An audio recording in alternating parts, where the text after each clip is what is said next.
Assalamualaikum warahmatullahi wabarakatuh.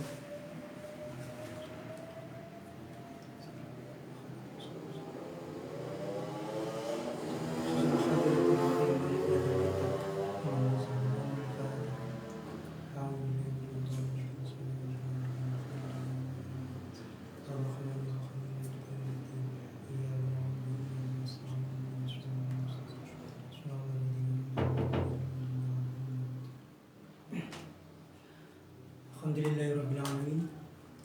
Pada pagi hari ini, pada siang hari ini kita bertemu kembali, yaitu belajar atau saling belajar membahas kitab Minhajul Muta'allim. Pertemuan pertama kita membahas tentang keutamaan dan kemuliaan ilmu. Terus yang kemarin kita membahas tentang orang yang mempunyai ilmu, yaitu keutamaan dan kemuliaan orang yang mempunyai ilmu. Jadi entah ilmu apa saja itu bisa dikatakan mendapat kemuliaan ketika dia bisa mentasarufkan atau memberikan kemanfaatan kepada orang lain. Nah, ketika seseorang itu ingin menjadi orang yang alim atau orang yang berilmu, maka harus ada syarat-syarat yang terpenuhi, yaitu syarat-syarat yang bisa menjadikan orang tersebut itu meraih ilmu tersebut, atau menjadikan orang tersebut mudah untuk mencari ilmu. Nah, untuk pembahasan pada hari ini kita akan membahas tentang adab-adab dalam mencari ilmu atau adab-adab seorang pelajar. Al-babus salis fil muta'allim, bab yang ketiga, yaitu dalam sisi belajar. Iku ma yajibu al-aba, jadi perkara yang wajib atas orang tuanya.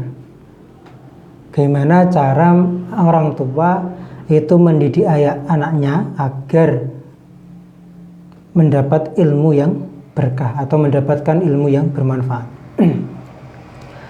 Step pertama atau langkah pertama yaitu yajibu 'alal aba'i ta'dibul abna'i wa tarbiyatuhum, yaitu wajib atas bapak untuk mendidik anak-anaknya tentang apa saja, ya. Wajib atas orang tua atau bapak untuk mendidik anak-anaknya.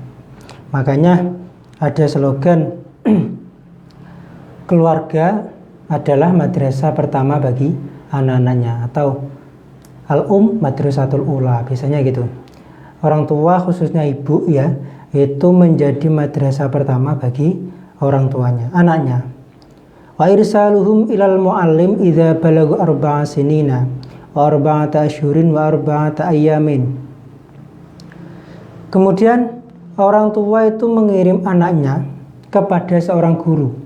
Orang tua wajib mengirim anaknya kepada seorang guru ketika sudah sampai pada umur 4 tahun 4 bulan dan 4 hari. Jadi 4 tahun 4 bulan 4 hari.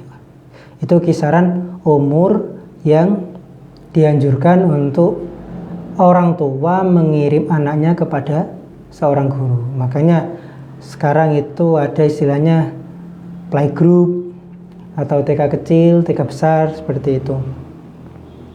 Fa inal aba idza lam yu'addib ibnahu wa lam yuhsin adabahu wa lam yujlishu baina yadayil muallim zaharat asarul inkhirafi fi jami'i a'dha'ihi khususan fi lisanihi. Maka sesungguhnya ketika seorang bapak itu tidak memberikan pendidikan kepada anaknya dan tidak membaguskan tata krama anaknya, dan juga tidak pernah anaknya itu diajak untuk bertatap muka atau sowan kepada seorang guru atau seorang kiai, ya maka zuharat asarul inkhirafi fi jami'adhi khususan fi lisanihi, maka termasuk orang tua tersebut menjadi orang-orang yang menyimpang, ya, menyimpang di dalam perbuatannya, terkhusus di dalam dia mendidik anak-anaknya, ya. Wa dhaba istigdaduhu wa qabiliyatuhu lil ilmi wa hadasal jahlu wat tughyanu wa anwa'ul ma'asi fihi. Wa dhaba istigdaduhu wa qabiliyatuhu lil ilmi, ya. Jadi seseorang orang tua tadi harus menyiapkan sesuatu yang berkaitan dengan ilmu. Contohnya, ya, orang tua menyiapkan ilmu yaitu ketika anaknya ingin, semisal contoh sekolah playgroup, jadi disiapkan tasnya atau alat-alatnya, buku-bukunya, seperti itu. Wa hadasal jalu wat tughyanu anwa'ul ma'asi fihi. Fa yahsulu lil abi khissatun min su'i amalihi. Dan ketika seseorang anak tersebut tidak dimasukkan atau tidak pernah diajak kepada seorang mu'alim atau guru, dan anak tersebut menjadi bodoh atau menjadi durhaka, entah itu tidak mempunyai adab atau gimana, maka yang disalahkan itu ayahnya. Fayasulil abi khiswatun min su'i amalihi, karena itu termasuk perbuatan buruknya dari bapaknya, ya, karena dia tidak memberikan pendidikan yang baik kepada anak-anaknya. Fayu'aqabu 'alaiha bimisli ma uqiba ibnuhu. Dan anaknya dan orang tuanya ini juga disiksa karena dia telah menyesatkan anaknya. Kama qala Nabi sallallahu alaihi wasallam, kullukum ra'in wa kullukum mas'ulin an ra'iyati. Setiap kalian itu orang yang terjaga, dan dari semua kalian atau dari kalian semua itu akan dimintai pertanggungjawaban dari apa yang kalian lakukan atau apa yang menjadi tanggung jawab kalian. Jadi ketika ada seorang petinggi atau orang yang mempunyai jabatan, semisal katakanlah kepala desa, jadi dia tetap di yaumil hisab akan dimintai pertanggungjawaban apakah dia itu menjadi orang yang adil atau menjadi orang yang bijaksana kepada masyarakatnya atau tidak. Kemudian fainal khilqata 'alal islam wal qabiliyata wal istinadad lil ilmi wa sa'ir sa'adati ad-diniyati wad dunyawiyah wa zawalaha anil abna innama huwa sababahu al abwan. Jadi semua yang ada pada anak, intinya itu semua yang ada pada anak untuk masa kecil itu bersumber dari orang tuanya.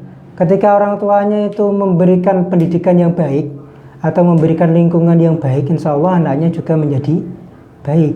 Tapi ketika orang tua tersebut memberikan anak didiknya atau anak-anaknya ketika masih kecil lingkungan yang kurang kondusif atau lingkungan yang kurang baik, maka anaknya bisa juga akan tertular lingkungan yang ada di sekitarnya, atau pendidikan yang kurang baik, maka anaknya juga akan ikut pada pendidikan yang diberikan orang tuanya.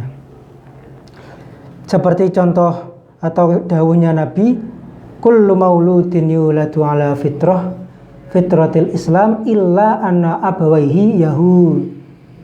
yahudanihi au yunaswiranihi au yumajjisanihi.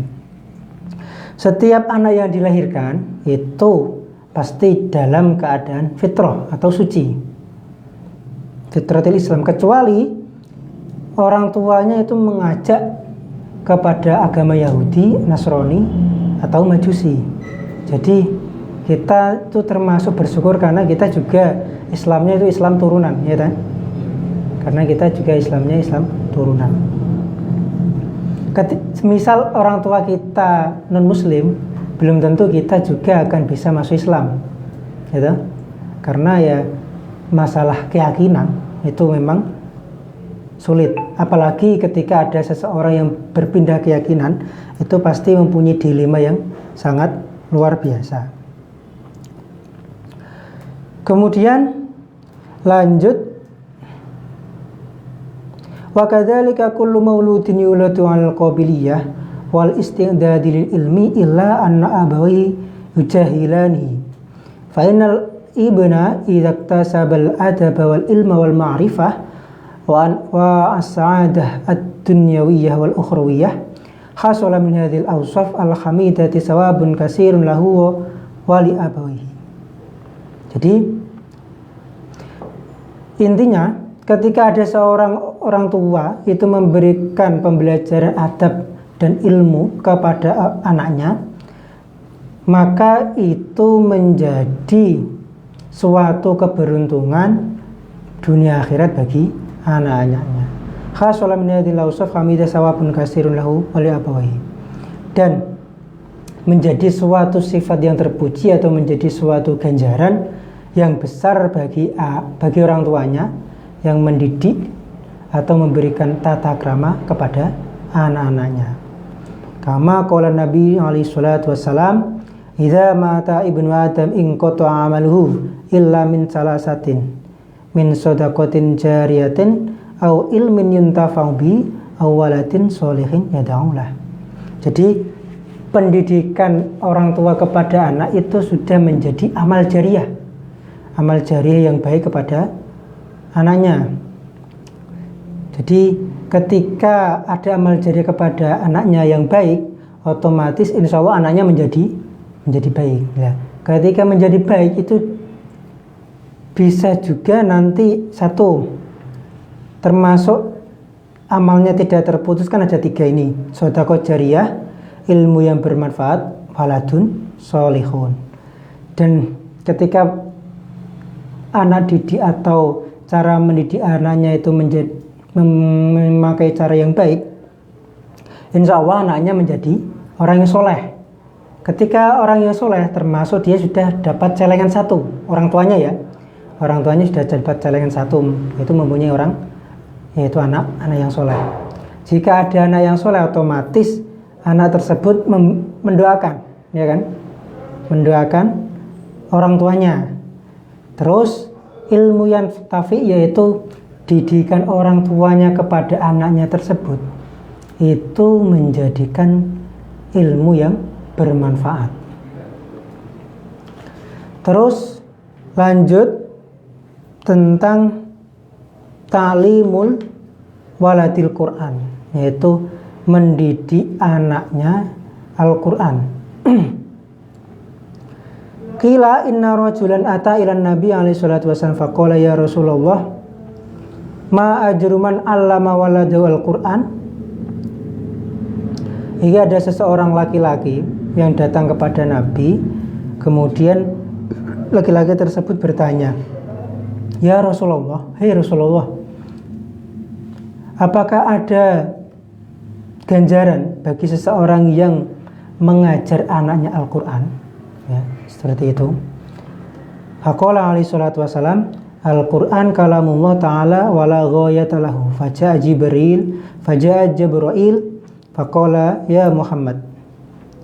Kemudian dijawab oleh Rasulullah, Al-Qur'an adalah kalamullah dan tidak ada suatu goyah atau tidak ada suatu istilahnya keraguan-raguan dalam kalamullah.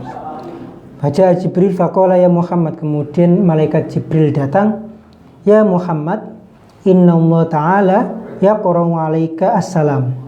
Sesungguhnya Allah itu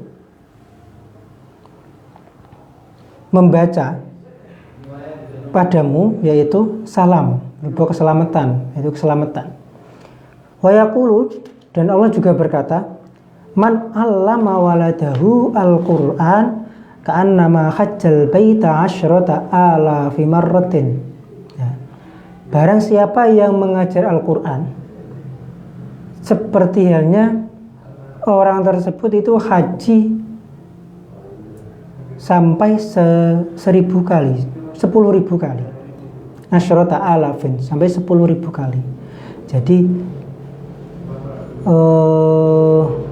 orang yang mengajarkan Al-Quran itu diibaratkan seperti orang yang haji 10.000 kali. Wa ataqa asyrata alafin raqabatin min waladi Ismail. Dan juga diibaratkan seperti memerdekakan 10.000 budak dari anaknya para Nabi Ismail, atau dari hamba-hambanya, atau dari kaumnya Nabi Ismail. Wa at'ama 'asyrata alafin miskinin muslimin ja'iin. Dan seperti diibaratkan seperti memberi makan 10.000 orang miskin. 10.000 orang miskin yang muslim yang kelaparan. Wa ka'anna makasa asyrota alafin uryanin muslimin. Dan juga seperti halnya engkau memberikan pakaian kepada 10.000 orang yang telanjang. Jadi, memberikan 10.000 orang muslim yang telanjang, memberikan pakaian. Wa yuktabu lahu bi kulli harfin 'asyru hasanatin. Dan kau akan ditulis pada setiap huruf itu adalah 10 kebagusan. Wa yumha anhu 'asyru sayyi'atin. Dan kamu akan dihapus keburukanmu yaitu 10 keburukan. Wa yakunu ma'ahu fil qabri ila yaumil qiyamah. Dan ketika kamu di dalam kubur pada hari kiamat, wa yakunu hujjatahu baina yadayillahi ta'ala. Dan adanya Al-Quran itu menjadi hujjah bagimu di hadapan Allah, atau adanya kamu mengajar Al-Quran itu menjadi hujjah bagimu di hadapan Allah. Walam yufariqhu hatta yadkhulal jannah. Dan Al-Quran tidak akan pisah kepadamu, tidak akan pisah denganmu sehingga kamu masuk surga. Jadi pengajaran Al-Quran kepada anak-anak, entah itu orang tuanya langsung atau gurunya atau saudaranya yang mengajar, itu memang sumbangsihnya sangat besar sekali. Sumbangsih dalam ilmu dan juga sumbangsih dalam amal, ya. Makanya khairukum man ta'allamal Qur'an wa 'allamah. Ini sebaik-baik orang yaitu yang belajar Al-Quran dan mengamalkan atau mengajar Al-Quran. Ada juga hadis yang mengatakan khairukum man ta'allamal ilma wa 'allamahu an-nasa. Sebaik-baik orang yaitu yang belajar ilmu dan yang mengajar ilmu kepada manusia, ya. Khairukum man ta'allamal ilma wa 'allamahu an-nasa. Kemudian itu termasuk dari step awal, ya. Step awal adab untuk mencari ilmu. Pertama tadi orang tuanya, kemudian harus sedikit-sedikit diajarkan Al-Quran. Kemudian ketika anak tersebut sudah istilahnya sekolah atau mondok, maka dia juga harus tahu atau memiliki adab-adab orang yang mencari ilmu. Ba'dul adab allati la budda minha. Di sebagian adab yang wajib bagi orang yang menuntut ilmu, yaitu wa min ta'tibihi al-inhina'u lil-'atishi wasyaribi. Yaitu dia merkungkung ketika dia wahing atau gebres, istilahnya bahasa Indonesianya apa? Gebres, bersin, atau masyarib atau minum. Maksudnya merkungkung itu duduk atau istilahnya model seperti rukuk atau wahing, tapi kalau minum dia harus duduk. Wa mutaraqatun na'laini, yaitu memakai alas kaki atau memakai sandal. Wa qubalal yadi 'inda khurujil hamam, dan ngambung atau mencium tangannya ketika keluar dari kamar mandi. Karena apa? Untuk mengecek apakah tangannya sudah bersih apa belum. Wal julusu ala rukbatayhi, kemudian dia duduk dengan atau di atasnya dua dengkul, ya kayak duduk tumak ninah lah istilahnya, atau duduk sila ya, di atas dua dengkul itu gimana ya. Wal qiyamu 'inda majil kabir wa fathil bab inda dhahabihi wa ghairi dzalik, dan dia berdiri ketika ada orang tua, semisal Mas Rohman kepethuk gurune atau sedang sowan, nah dia itu harus berdiri dulu untuk menghormati gurunya, atau ketika gurunya lewat itu kita berdiri. Itu termasuk contoh menghormati ilmu dengan cara menghormati guru. Kemudian wajibatul muta'allim, kewajiban orang yang belajar, yaitu ta'atul mu'allim ya. Ini penting dalam hal belajar, yaitu kita harus hormat kepada guru. Kita harus menghormati guru kita. Jadi tidak ada yang namanya bekas atau mantan guru. Sekali guru ya tetap guru. Cuma guru itu kan mempunyai wewenang, yaitu mendidik kita. Tapi guru juga mempunyai batasan, yaitu tidak punya atau tidak boleh mengekang atau memperbudak kita istilahnya, disuruh-suruh. Nah, batasannya kita disuruh, yang diperbolehkan itu ketika yang menyuruh guru ya, ketika kita disuruh guru itu tidak sampai melanggar maksiat. Semisal Mas Rahman punya kiai atau guru, Mas Rahman sangat takdim sekali kan, Mas Rahman disuruh kono mendem, itu tidak boleh dilakukan walaupun itu guru kita ya. Kita boleh hormat, taat, atau melakukan perintah guru, tapi batasannya tidak sampai melanggar perkara-perkara yang diharamkan oleh syariat. Makanya ada kaidah la ta'ata li makhluqin fi maksiatil khaliq, yaitu tidak ada ketaatan sama sekali dalam bermaksiat kepada makhluk, entah itu gurunya atau orang tuanya. Ketika kita disuruh untuk bermaksiat, kita wajib untuk menolak ya. Kita wajib untuk menolak. Karena apa? La ta'ata li makhluqin fi maksiatil khaliq. Tidak ada ketaatan kepada seseorang apapun itu, entah itu gurunya, temannya, atau siapa, atau orang tuanya, ketika dia menyuruh dalam suatu kemaksiatan. Yajibu al muta'allim, yaitu imtisalu awamir ustadi, yaitu kita harus tunduk atau manut kepada guru. Illa ayyamurahu bil manahi. Nah ini, kecuali pada perkara yang mana kita diperintahkan dalam suatu perkara-perkara yang dilarang. Ya tadi seperti saya contohkan tadi, kita disuruh untuk melakukan perkara-perkara yang dicegah oleh syariat. Fa'innahu yukhalifu, karena semua itu adalah kesalahan. Wa yajibu 'alal muta'allim ta'zimul ilmi wa alihi wa ustadzihi, yaitu kita harus takdim kepada ilmu, kepada ahlinya ilmu, atau istilah di sini ya keluarga guru kita dan ustadz-ustadz kita. I'lam bi annal muta'allima la yanalu ilma wa la yantafi'u bi illa bi ta'zimil ilmi wa alihi.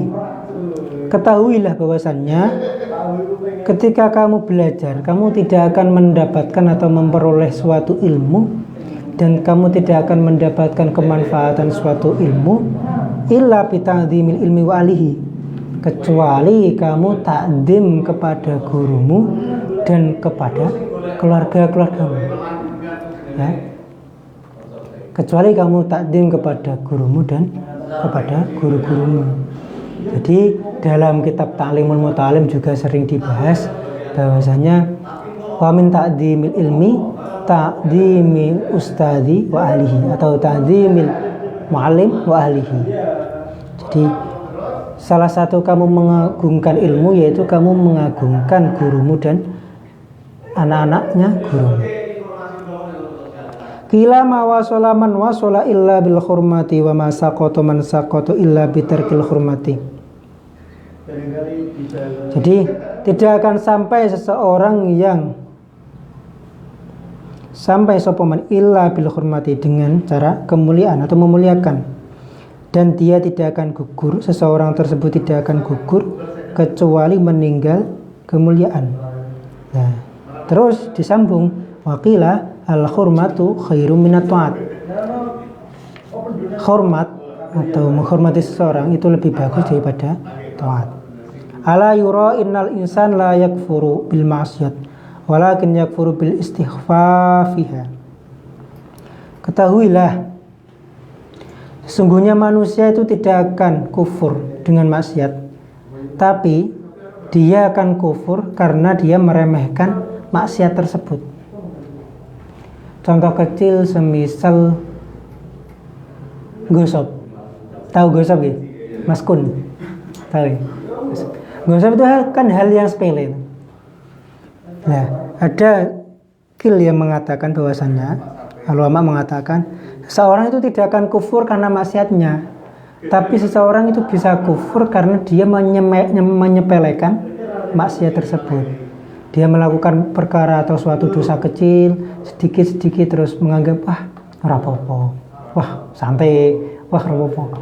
Berarti kan dia menyepelekan suatu maksiat, dan itu bisa menjadikan orang tersebut kufur.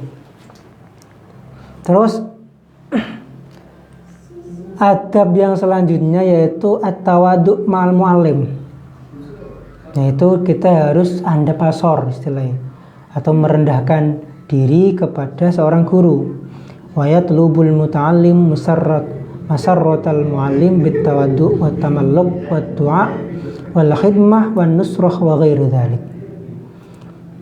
Kita seorang muta'allim atau orang yang belajar ilmu itu dituntut untuk memberikan istilahnya, bungahake atau membahagiakan gurunya, dalam artian ya kita jangan sampai menyakiti guru. Watamalluk, dan kita juga hati kita itu ada kesinambungan dengan guru-guru kita.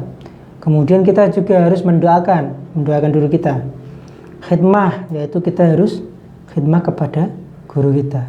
Khidmah itu dengan cara gimana? Itu tadi dengan cara mendoakan, itu juga bisa, atau dengan cara mentransfer kembali ilmu yang kita dapat dari guru kita, mentransfer kepada orang lain, itu termasuk khidmah. Wan nusroti, yaitu menolong itu bisa kompleks ya, entah itu menolong dari dohir atau bisa kita menolong dari segi batin. Contohnya kita berdoa atau mendoakan kepada guru kita, itu termasuk nusroh, itu menolong. Semisal contoh kita menolong dari dohir ya, semisal kita ketika guru kita membutuhkan, kita siap. Ketika guru kita membutuhkan bantuan, entah itu berupa moral atau material, kita juga siap. Sedikit pun ya, enggak harus banyak ya. Berarti yang penting kita itu mempunyai sumbangsih kepada guru kita. Kemudian adab-adab bagi seorang pelajar, yaitu taqdimu haqqil muallim ala haqqi walidayhi, yaitu mendahulukan haknya seorang guru daripada haknya orang tua. Karena apa? Kalau di sini disinggung bahwasannya orang tua itu mengajarkan pada kita itu dohirnya. Kemarin saya singgung ya, orang tua itu mengajarkan kita itu dari segi dohir. Cuma kalau seorang guru itu mendidik kita secara roh, batin, dan keilmuan atau akal. Kemudian adab-adab yang selanjutnya yaitu al-karamu ma'al mu'allim, yaitu memuliakan seorang guru. Kenapa kita harus memuliakan seorang guru? Karena wala yabkhalu al-muta'allim bi syai'in min malihi an ustadhihi. Seorang muta'allim itu tidak boleh bakhil dari sesuatu, entah itu dari hartanya atau dari harta bendanya, dari atau kepada ustadznya. Al-karamu di sini bukan kemuliaan ya. Jadi sakha, yani loman. Jadi kita memang sedikit banyak harus loman kepada guru kita, atau istilahnya dermawan kepada guru-guru kita. Karena apa? Kemarin sudah disinggung, sirinya atau rahasianya kita dermawan kepada orang yang berilmu, atau kepada kiai, atau kepada guru, itu bisa menjadikan anak atau cucu-cucu kita menjadi orang yang berilmu. Kemarin sudah disinggung dalam kitab Ta'lim Muta'alim juga sudah disinggung seperti itu, bahwasannya ketika kamu ingin anakmu atau cucu-cucumu menjadi orang yang alim, maka dekatilah orang yang alim atau cintailah orang yang alim, gitu. Kemudian adab selanjutnya bagi orang yang mencari ilmu yaitu al-jiddiyatu fil ilmi, bersungguh-sungguh dalam mencari ilmu. Wala yadhaku fil ilmi wa sama'ihi. Jadi kita tidak boleh ilmu itu dibuat guyonan. Jadi ilmu aja kita harus, adabnya itu kita harus menghormati, masa kita harus dibuat lelucon, ya kan? Makanya untuk menjadikan lelucon suatu ilmu itu tidak diperbolehkan. Wala yal'abu fihi fayamutu qalbuhu. Dan kita tidak boleh juga membuat permainan atau ilmu itu dijadikan permainan, maka dampaknya hati kita akan mati. Wala yujadilu ma'u fil ilmi, dan kita juga tidak diperbolehkan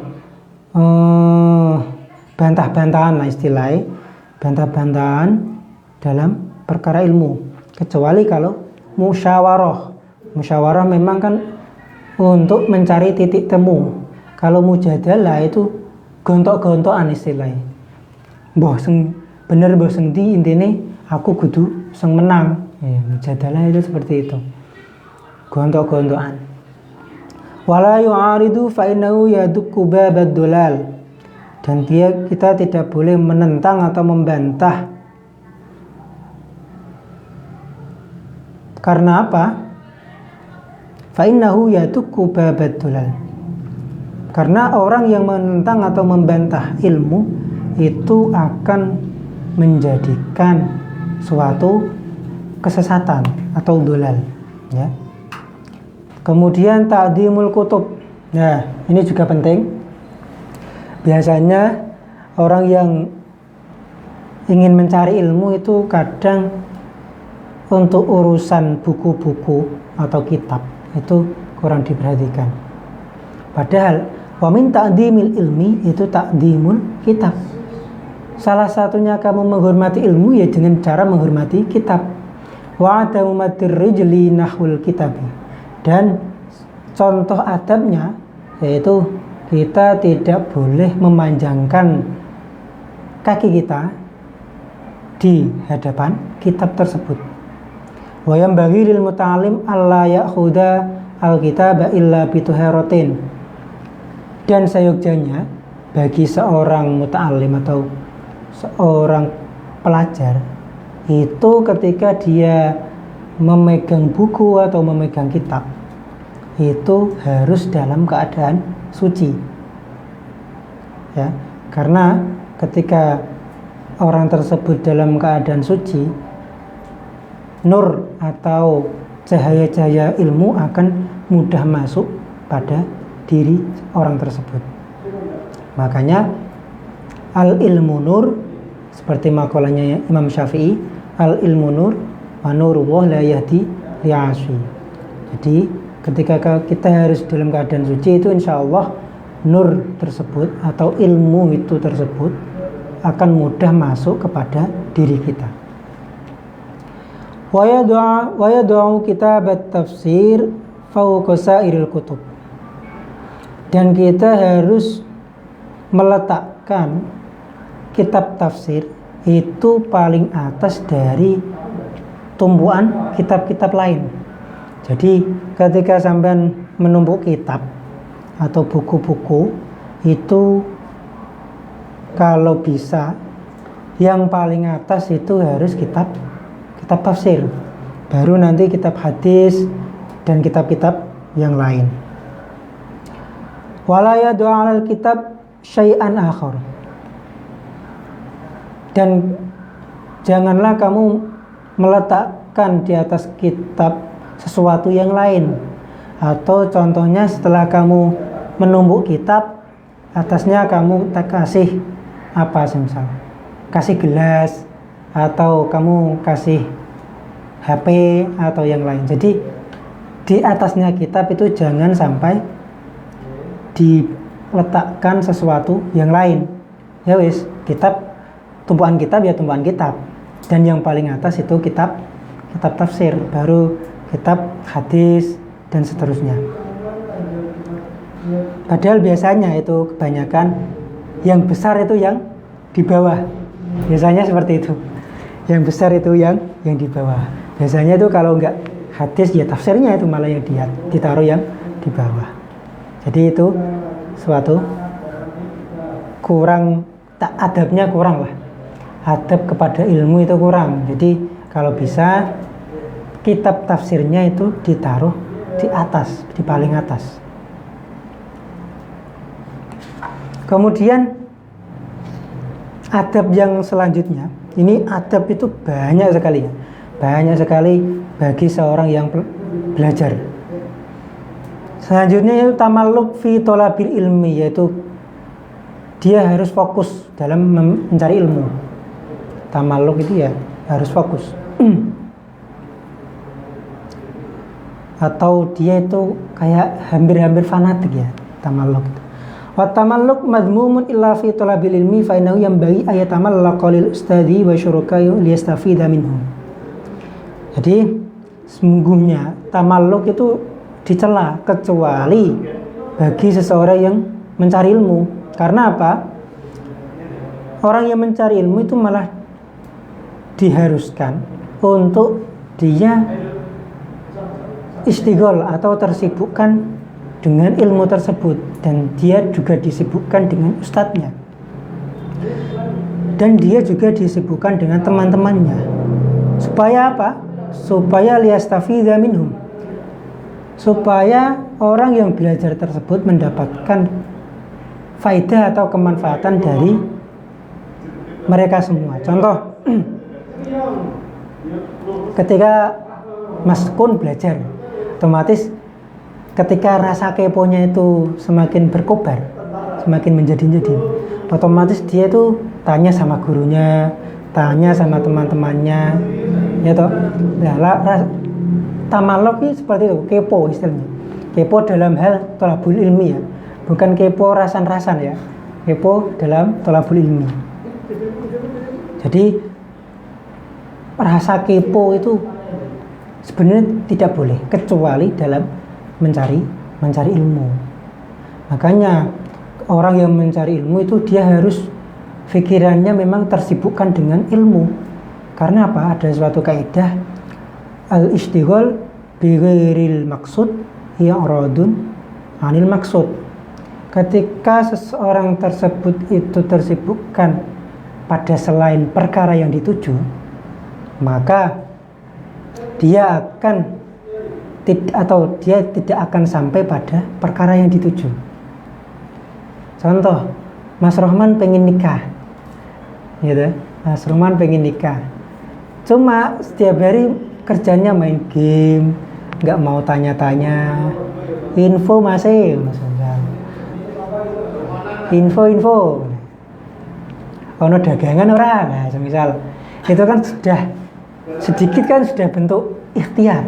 Tapi kalau pengen nikah tapi dia tidak berusaha, berarti kan istighalu bi ghairi maksud, dia tersibukkan dari maksudnya itu nikah, cuma kesibukan sehari-harinya itu dia tidak mencerminkan untuk mencari jodoh, seperti itu ya. Istighalu bi ghairi maksud ya, nanti yang radu anil maksud, maka dia akan dijauhkan dari maksudnya tersebut atau dari tujuannya tersebut. Kemudian adab yang selanjutnya itu ad-du'a lil mu'allim. Ya, kita juga harus mendoakan guru kita. Wa yanbaghi li talibil ilmi ay yastamil ilmal hikmah bit ta'dhimi wal hurmati wa min ta'dhimi ustad ad-du'a lahu bil khairi sirran wa jahran. Ya, termasuk kita ta'dim atau hormat kepada ilmu, yaitu kita hormat atau mendoakan. Setengah dari kita ta'dim dan hormat kepada guru yaitu dengan cara mendoakan, entah itu secara sirri atau secara jahri. Makanya Kiai Haji Zail Mahfud pernah berkata bahwasanya salah satu bentuk kamu menghormati guru yaitu dengan cara kamu mengirim Fatihah kepada guru-gurumu, entah itu yang sudah meninggal atau yang masih hidup. Ya, kalau sudah meninggal ya ila ruhi yai sinten atau guru siapa. Misal ya masih hidup, ila ruhi wa jasadi siapa. Seperti itu. Jadi Fatihah kita itu juga sudah termasuk mendoakan guru kita.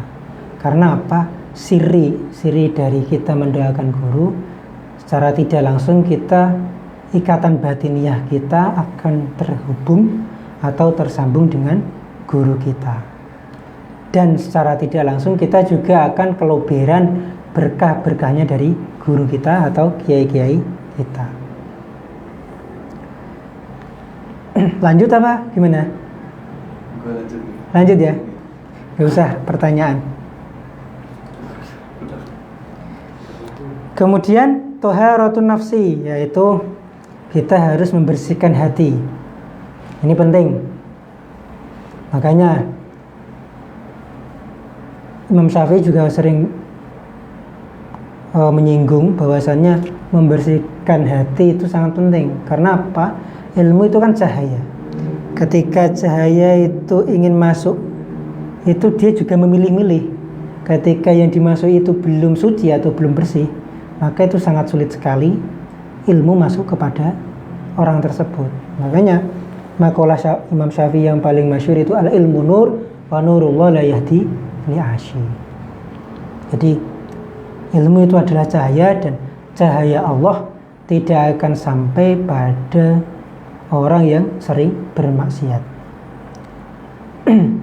Tuharatun nafsi, yaitu membersihkan hati. Wa yajibu 'alal muta'allim, ini kewajiban bagi seorang pelajar, taqdimu tuharatin nafsi an roda'ilil akhlaqi liqaulihi alaihi salatu wassalam bunil islamu 'alan nadufah, yaitu mendahulukan untuk membersihkan hati dari beberapa sifat yang jelek, seperti dawuhnya Nabi, bunil islamu 'alan nadufah, Islam itu dibangun atas bersih atau kebersihan. Banyak toh, an-nadhafatu minal iman. Bunyal Islam an-nadhafah. Makanya ada hadis lain yang mengatakan bahwasannya at-tahuru syatrul iman. Kita suci itu termasuk adalah sebagian dari iman. Wa ma hadhihi fi siyab wa hasbu bal fil qalbi wa yadullu ali qawluhu ta'ala innamal musyrikuna najasun. Adapun perkara ini itu tidak cukup membersihkan pakaian, tapi membersihkan hati, ya. Jadi yang dimaksud suci itu bukan kita sudah mandi atau pakaian kita sudah bersih, bukan, yaitu kita membersihkan zahir batin. Secara batin kita membersihkan hati kita dengan cara sesuci, dengan cara berzikir, dengan cara menjauhkan maksiat. Itu termasuk cara-cara kita untuk menyucikan hati kita. Nah, untuk menyucikan badan sih mudah, dengan cara mandi atau mencuci pakaian, karena memang pakaian kita kotor. Fabayyana anna najasata la takhtassu bisiyab. Maka mengkhususkan atau menjelaskan bahwa sesungguhnya najis itu tidak terkhusus hanya pada pakaian, tapi najis itu juga berada pada diri kita. Makanya ada ucapannya Allah, innamal musyrikuna najasun. Orang-orang yang musyrik itu dia itu termasuk orang-orang yang najis. Faman lam yunaddif al-batina 'anil khabaisi lam yaqbalu al-ilma an-nafi'ah. Barang siapa yang tidak membersihkan batinnya dari perkara-perkara yang jelek, maka ilmu tidak akan masuk, atau ilmu yang bermanfaat tidak akan masuk kepada dirinya. Wala yastadi'u binuril ilmi, dan hatinya atau perasaannya tidak akan jembar atau tidak akan padang istilahnya dengan cahaya ilmu. Karena apa? Batinnya itu masih ada perkara-perkara yang kotor. Makanya kita juga harus dituntut untuk membersihkan hati kita. Tuharatun nafsi itu sangat penting sekali, membersihkan hati kita. Kemudian lanjut ya. Tafwidul muallim fi ikhtiyari naw'il ilmi, yaitu bentuk cara kita dalam belajar, yaitu kita juga pasrah atau memasrahkan diri kita kepada seorang guru. Karena apa? Seorang guru itu pasti yang lebih tahu mana ilmu yang terbaik buat kita. Makanya tafwidul muallim fi ikhtiyari naw'il ilmi. Kita mempunyai guru atau kiai, maka kita minta pertimbangan ilmu mana yang cocok buat kita. Makanya kita harus meminta atau pasrah kepada guru dalam suatu perkara ilmu atau cabang-cabang ilmu. Wajibun al-muta'alim, wajib bagi seorang pelajar, alla yakhtara naw'al ilmi binafsihi.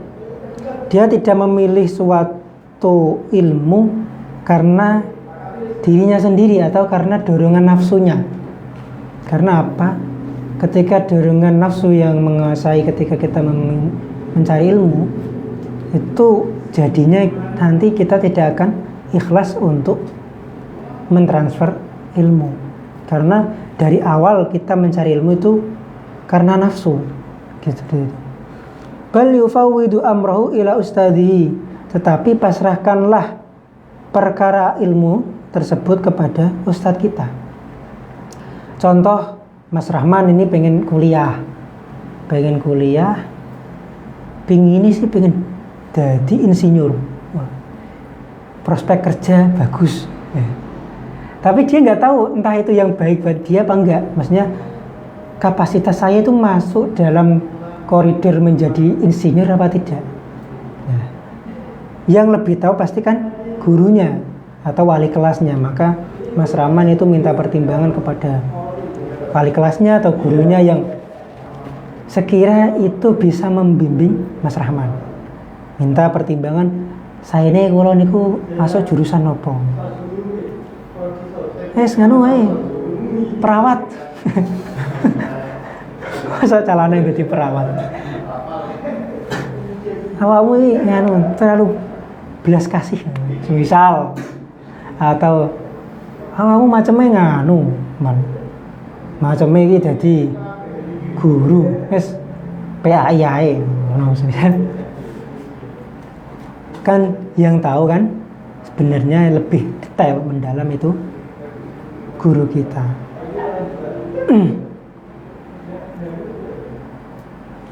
Lanjut, ada mutakabbur alal muallim.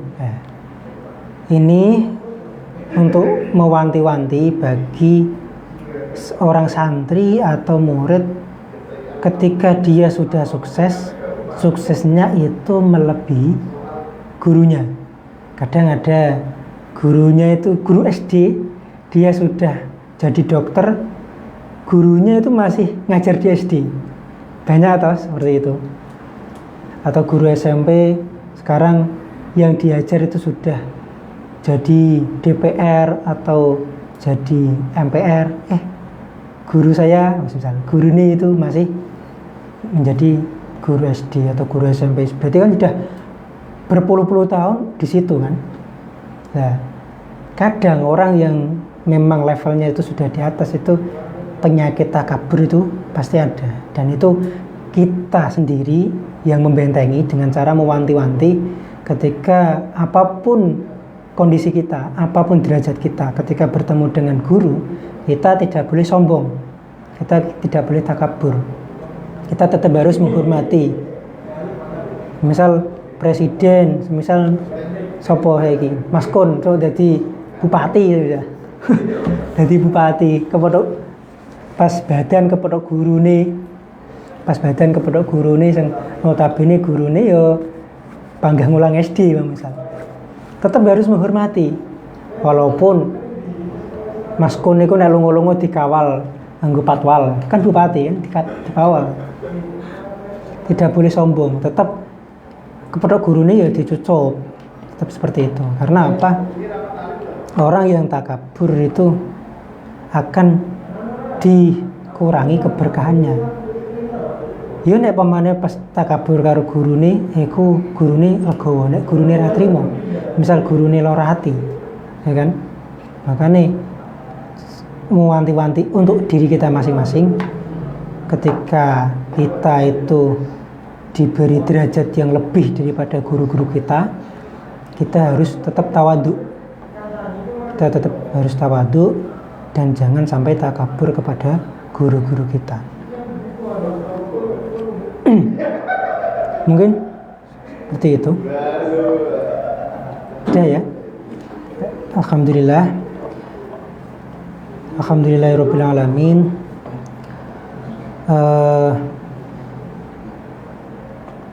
Belajar kitab Minhajul Muta'allim untuk bulan Ramadan mungkin ya tidak sampai khatam, dan mungkin hanya beberapa fasal-fasal yang menurut saya itu penting. Sebenarnya penting semua, cuma efisiensi waktu, keterbatasan waktu, kita tidak bisa menghatamkan. Cuma mari kita sama-sama membaca Fatihah, yang mana hadiah Fatihah tersebut kita hadiahkan kepada muallif, yaitu Imam Ghazali.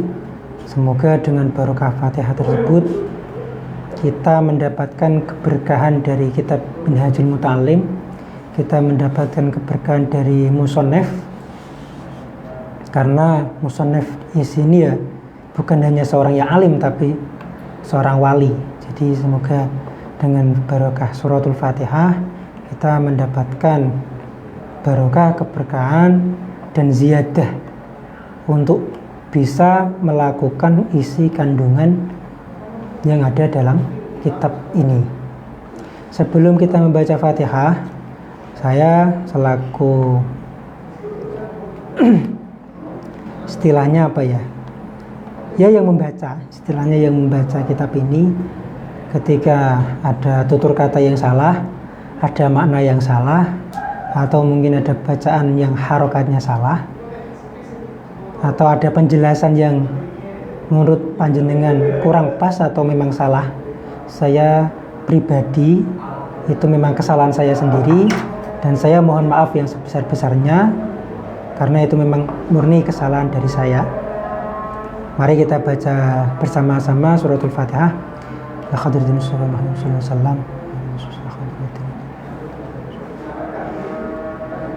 Lahumul Fatihah. A'udzu billahi minasyaitonir rajim. Bismillahirrahmanirrahim. Alhamdulillahirabbil alamin. Arrahmanir rahim. Maliki yaumiddin. Iyyaka na'budu wa iyyaka nasta'in. Ihdinas siratal mustaqim. Siratal ladzina an'amta 'alaihim ghairil maghdubi 'alaihim waladdallin. Akhirul qawli wal 'afwu minkum. Ihdinas siratal mustaqim. Assalamualaikum warahmatullahi wabarakatuh.